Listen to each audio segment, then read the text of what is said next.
இது ஒரு புது சீரீஸ். என்னது அப்படின்னா மூவி ரெக்கமெண்டேஷன்ஸ். நான் பார்த்த படங்களில் எனக்கு பிடிச்ச படங்களில் எனக்கு ஒர்க்கான படங்களில் எவ்வளோ டிஸ்க்ளைமர் போட வேண்டியதாக இருக்க பாருங்கள். இதெல்லாம் வந்து உங்களுக்கு பிடிக்கும், இதுவும் பாருங்கள், இது நல்லாயிருக்கும், இது நிறைய கற்றுக்கவும் செய்யலாம். லைக் நீங்கள் ஒரு அஸ்பைரிங் ஃபிலிம் மேக்கர் ஆகணும் அப்படின்னா இதில் வந்து நிறைய கற்றுக்கவும் செய்யலாம்.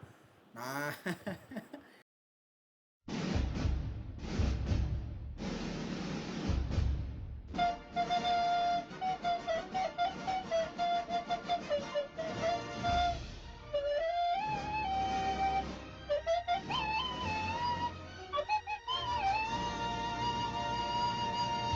ஸோ இப்போ நம்ம பார்த்துருக்க போகிறது யாரோட படம் பார்த்துக்கிட்டிங்க அப்படின்னா வெஸ் ஆண்டர்சன் அப்படின்னு ஒரு டேரக்டரோட படம். இவர் ஹாலிவுட் தான். இவர் வந்து ஒரு பயங்கரமான டேரக்டர். கரண்ட்டு ஜெனரேஷனில் இப்போ இருக்க இதில் வந்து பயங்கரமாக அவருக்குன்னு ஒரு யூனிக் ஸ்டைல் வச்சுக்கிட்டு ஒரு எப்படி சொல்கிறது, இந்த நீங்கள் ஒரு ஃப்ரேம் பார்த்தாலே தெரிஞ்சிடும் இது தலைவன் படம் தான் அப்படின்ற மாதிரி. ஏன்னா அவர் சூஸ் பண்ணுற கலர் பேலட்டும் சரி, அதை வந்து மேக்கிங்கும் சரி, எல்லாமே வந்து சிங்கிள் ஷாட்டாக இருக்கும். நிறைய வந்து கேமரா மூவ்மெண்ட் பேன் ஆகிட்டே இருக்கும். அது இல்லாமல் வந்து டிஃப்ரெண்ட்டாக வந்து எல்லாமே காமிக்கலாக இருக்க மாதிரி இருக்கும். நீங்கள் வந்து படம் பார்க்கும்போது எப்படின்னா ஒரு புக்கு கார்ட்டூன் புக்குன்னா உங்களுக்கு எப்படி இருக்கும். கார்ட்டூன் புக் மீன்ஸ் இப்போ பொம்மைன்னு சொல்ல வரல.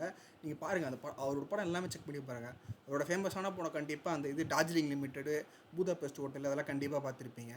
ஆனால் இந்த வீடியோக்கு நான் அவர் எடுத்துகிட்டு வந்த அவரோட இது அப்படின்னா it's none other than asteroid city.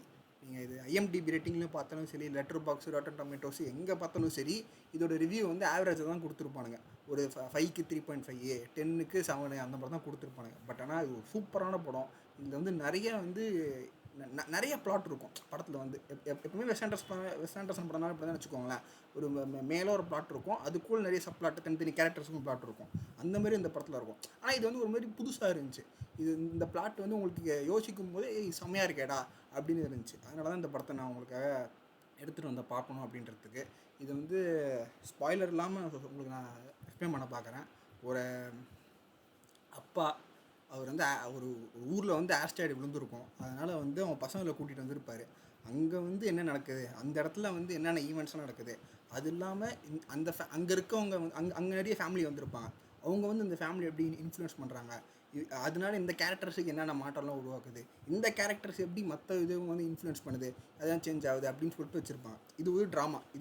இது இல்லாமல் இந்த ட்ராமாக்கு வெளியில் ஆக்டர்ஸுக்கு ஒரு இது நடக்கும். ஆக்டர்ஸ்க்குலாம் ஒரு ரைட்டிங் போயிருக்கும், அதுவும் நல்லாயிருக்கும். அது இல்லாமல் அந்த ஆக்டர்ஸ் இல்லாமல் டேரக்டர்ஸுக்கு காஸ்டிங்கு அந்த இடத்துல ஒரு ப்ளே போய்ட்டுருக்கும். அந்த ப்ளேவும் நல்லாயிருக்கும்.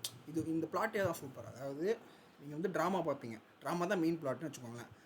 அது நடக்கிற கதுவும் உங்களுக்கு கனெக்ட் ஆகும். அது இல்லாமல் அதுலேருந்து அந்த ட்ராமா நடிக்கிற ஆக்டர்ஸுக்கு தனி பிளாட் போகும், அதுவும் சூப்பராக இருக்கும்.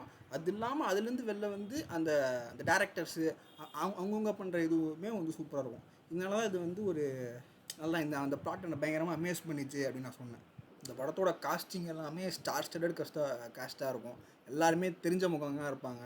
டாம் ஹேங்க்ஸு அந்த ஐலாண்டில் போய் மாட்டிப்பார்ல அவர், அதுக்கப்புறம் ஆஃபீஸில் வர மைக்கேல் ஸ்காட்டு, அது இல்லாமல் நட்டாஷா ரோமனாஃப், பிளாக் வீடோ அவங்க, அப்புறம் அவரோட எல்லா படத்துலையும் இருக்கிற ஜேசன், வில்லியம் டெஃபோ, அவர் எல்லா படத்துலையுமே ஸ்டாண்டர்டாக இருப்பாங்க பார்த்தீங்களா. அந்த டார்ஜிலிங் லிமிட்டடில் கூட இருப்பாங்கல்ல, அவங்களாம் வந்து எப்பவுமே இருக்கிறவங்க அந்த மாதிரி இருப்பாங்க. ஆனால் உங்களுக்கு வந்து படம் வந்து எல்லாருக்குமே இம்பார்ட்டன்ஸ் கொடுத்துருப்பாங்க.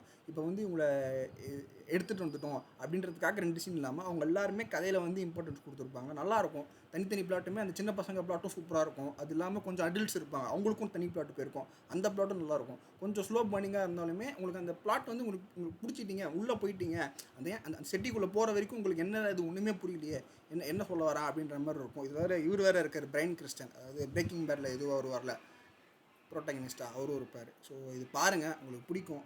நீங்கள் என்ன நினைக்கிறீங்க அப்படின்றத கருத்து பெட்டியில் பதிவிடுங்க. அது இல்லாமல் உங்களுக்கு ஏதாவது இந்த மாதிரி படம் இருக்குது ரெக்கமெண்ட் பண்ணணும் அப்படின்னாலும் சொல்லுங்கள், பார்ப்போம்.